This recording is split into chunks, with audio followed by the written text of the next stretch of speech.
చదువు, ఆటలు 2 ముఖ్యమే. అసలు పిల్లలకి చదువే ప్రపంచం అయిపోయిందనమాట. ఈ ఈ జనరేషన్ పిల్లలకి ఎక్కువగా మనం ఇస్తున్నది చదువు మాత్రమే. చదువు ఒకటి ఇచ్చేయడం వల్ల వాళ్ళకి ఉపయోగపడదనమాట. వాళ్ళకి తెలివి కూడా కావాలి. మిగిలిన యాక్టివిటీస్ కూడా కావాలి. చదువు అంటే చదువులో మాత్రమే ఉండిపోతారు కొంతమంది పిల్లలు.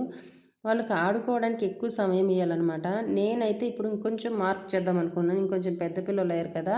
ఇప్పటికైతే కొంచెం మార్నింగ్ లేపేసానా ఎన్ని పనులు అవుతాయి తెలుసా నాకు నిజంగా. వాళ్ళు మార్నింగ్ లేచి రెడీ అయ్యి కొద్దిసేపు ఆడుకుంటారనమాట. వాళ్ళకి 8:35కి స్కూల్ అంటే వాళ్ళు మినిమం ఒక 8కి అంతా రెడీ అయిపోతారు. ఇంకా 20 మినిట్స్ ఇక్కడే ఆడుకుంటారనమాట. 8:30కి బయలుదేరానంటే ఇంక 10 మినిట్స్లో స్కూల్ దగ్గర ఉంటాను. ఆ లోపల నేను మార్నింగే ఇన్ని పనులు చేసుకునేసాను అనమాట. వాళ్ళు రెడీ అవుతూ ఉంటారు. నేను చేసే పని ఏమి వాళ్ళకి జుట్టు వేయడం మాత్రమే నా పని. మిగిలిన పనులంతా వాళ్ళే చేసుకుంటారు. ఎప్పుడో ఒక రోజు తప్ప మారం చేయరు. నాకు అనిపించింది ఏంటంటే ఎక్కువగా చదువు అనే తప్ప వాళ్ళ వాళ్ళ ఆటలు కొద్దిసేపేనమాట. ఆ స్కూల్లో బ్రేక్ వదిలేది కూడా కొద్దిసేపే. అప్పుడు కూడా హోంవర్క్ రాసే పిల్లలు ఎక్కువగా ఉంటారు. మా పాప అయితే చాలా తక్కువ ఆడుకుంటుంది స్కూల్లో కానీ. ఇంక ఇంటికి వచ్చాక మిగిలిన హోంవర్క్ ఉంటుంది. ఇంకా వాళ్ళు ఇచ్చే హోంవర్క్ మధ్యలో ట్యూషన్ హోంవర్క్ అయిపోయినా కానీ ఇంటికి వచ్చి చదివే హోంవర్క్ అయితే ఉంటుందన్నమాట. దానికోసం అయితే ఈ మంత్ నుంచి ట్యూషన్ నుంచి నిలిపేసి ఇంట్లోనే చదివిద్దాము. ఆ టైము ఈ టైం కేటాయించి ఒక 1 అవర్ 2 అవర్ నేనే వాళ్ళ దగ్గరుండి చదివించి ఆ హోంవర్క్ ఫినిష్ చేసి ఆడుకునే టైం ఎక్కువ ఇవ్వాలనుకొని ఫిక్స్ అయిపోయానమాట. అసలు పిల్లల్ని పట్టించుకోవాలన్నమాట. వాళ్ళకి ఆడుకునే టైం తక్కువ కాబట్టి వాళ్ళ బ్రెయిన్లో నిండిపోయి ఉంటుంది చదువు అనే. మిగిలిన ఆలోచనలు ఏమీ రావన్నమాట వాళ్ళకి. అసలు ఆడుకునేదంటే కూడా ఏమీ తెలియదు. ఇంకా మార్నింగ్ ఇలా పంపించేసి ఇంకా ఈ సంఘం తరపున గ్రూప్కి మీటింగ్కి వెళ్ళాలన్నమాట. ఒక్కొక్క సభ్యులు అయితే ఒక ఆర్పి ఒక సభ్యురాలు అయితే వెళ్ళాలి. ఇంకా అప్పుడప్పుడు ఇలా గ్రూప్లో ఒక్కొక్కరు వెళ్ళాలన్నమాట. ఇంక ఈసారి అయితే నేను వెళ్ళాను. మున్సిపాలిటీ ఆఫీస్లో అయితే చాలా తెలిసిందనమాట. ఇక్కడికి వెళ్తే నేను ఏమో అనుకున్నాను కానీ ఇక్కడికి మీటింగ్కి రావడం వల్ల చాలా ఐడియా వస్తుంది. మనం మోసపోవడం కూడా చాలా తక్కువ జరుగుతుంది. కొన్ని బ్యాంకుల్లో లోన్ తీసేటప్పుడు ఏం తీసుకుంటారు వాళ్ళు గట్టిగా ప్రాసెసింగ్ ఫీజ్ అని వాళ్ళు కొంతమంది కట్ చేస్తారు. లోన్ ఇచ్చేటప్పుడు కొన్ని బ్యాంకులు కట్ చేస్తాయి, లాస్ట్ లో కొన్ని బ్యాంకులు కట్ చేస్తాయి. అవును, ఇలాంటి విషయాల్లో మీకు కరెక్ట్గా ఫిగర్ రాదు. కొన్ని బ్యాంకుల్లో కరెక్ట్గా అప్పు నిల్వలకి ఉన్న బుక్కులకి కరెక్ట్గా తేలుతుందా? తేలదు. అలాంటప్పుడు ఆర్పీలు కానీ మీ ఓపీలు కానీ వీడియో తీసే ఓపీలు కానీ మీరందరూ కింద సభ్యులకి ఏం తెలియచేయాలంటే గాబరా పడాల్సిన అవసరం లేదు, క్లియర్గా చెప్పండి.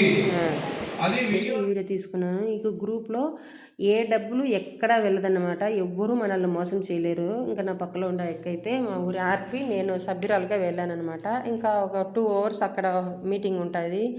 అటు నుంచి ఇంటికి రాగానే ఇంకా ఒకరికొకరు చెప్పుకోవాలన్నమాట. ఇంకా ఎవరు మోసం చేస్తున్నారు అనేది కూడా గ్రూపుల్లో నిరభ్యంతరంగా గ్రూపుల్లో చేరొచ్చు. మన డబ్బులు ఎక్కడికి వెళ్ళదు. ఎత్తుకొని తినేసే వాళ్ళని బ్యాంక్ వాళ్ళు డైరెక్ట్గా వాళ్ళనే అడుగుతారనమాట. గ్రూప్కి అంతా సంబంధం లేకుండా అసలు ఎత్తుకున్న వాళ్ళు ఎప్పుడు కట్టారు ఎప్పుడు కట్టలేదనే లెక్కలు కూడా తేలిపోతాయి. ఇంకా భయం అయితే ఉండదు. మొత్తంకి పై వరకు వెళ్ళింది కాబట్టి ఇదంతా మోసాలంతా మంచి భద్రత అయితే కల్పించారని అర్థమైంది నాకు. ఇంకా నెక్స్ట్ ఇంటికి రాగానే ఇలా వర్క్ నేర్చుకుంటాను అన్నమాట. ఇంట్లో ఇంకా ఖాళీగా ఉండే టైంలో ఎప్పుడూ చేసిన పనులే చేసుకుంటూ ఉండేది కాదనేసి ఇంకా మధ్యలో పిల్లలకి క్యారీ ఇచ్చే పని లేదు కదా, ఆ టైంలో ఆఫ్టర్నూన్ టైంలో నాకు ఖాళీ ఉంటుంది. ఆ టైంలో అసలు నాకు వారం పడుతోందనమాట. ఇప్పుడు 10వ రోజు ఇది, వారం పైన పడింది నాకు ఈ వర్క్. అసలు నీళ్లు పట్టుకోవడం కానీ చేయడం కానీ అదైతే ఒక కాల భాగం మాత్రమే నేర్చుకున్నాను. ఇంకా ముక్కాలు భాగం నేర్చుకోవాలి. అదే పట్టుకున్నాను అనమాట. మిగిలిన పనులంతా చేసుకొని మధ్యలో గ్యాప్ దొరికినప్పుడు ఆ వర్క్ నేర్చుకుంటాను అనమాట. నేర్చుకున్న తర్వాత ఉపయోగపడుతుంది కదా, నాకు కాకపోయినా నా పిల్లలకి వర్క్ వేసి ఇవ్వచ్చు. బ్లౌజులకి మన పిల్లలకి చాలా మనం సంపాదించలేకపోయినా ఆదా చేస్తాం కదా అనేది నేను అది ఒక విధంగా నేర్చుకుంటున్నాను అనమాట. వర్క్ మగ్గం వర్క్ అంటే చాలా కష్టం కానీ నేర్చుకుంటే చాలా ఈజీ. ఇంకా అంతలోనే ఇంకా మిగిలిన పనులు అయితే ఉంటాయి కదా, ఆ మీటింగ్ వెళ్ళొచ్చాక ఇంకా వర్క్ కొంచెంసేపు నేర్చుకొని అది ఐడియా ఉండాలి కాబట్టి ఇంకా ఈవినింగ్ పిల్లలు వచ్చే లోపల ఈ పనులంతా చేసుకునేయాలన్నమాట. ఇంకా మా బాబాయ్ అయితే వచ్చేసాడు. కానీ ఇంకా ట్యూషన్కి వెళ్ళే పిల్లలు 4:20 నుంచి 6 వరకు అన్నమాట. 4:45 అయిపోతుంది వాళ్ళు ట్యూషన్కి వెళ్ళేకి. 1 అవర్ ట్యూషన్ వాళ్ళకి సరిపోవడం లేదు కాబట్టి నేను ఆ ట్యూషన్కి నిలిపేద్దాం అనుకుంటున్నాను. ఎందుకంటే అక్కడ ట్యూషన్లోనూ చదువుకొని వస్తారు.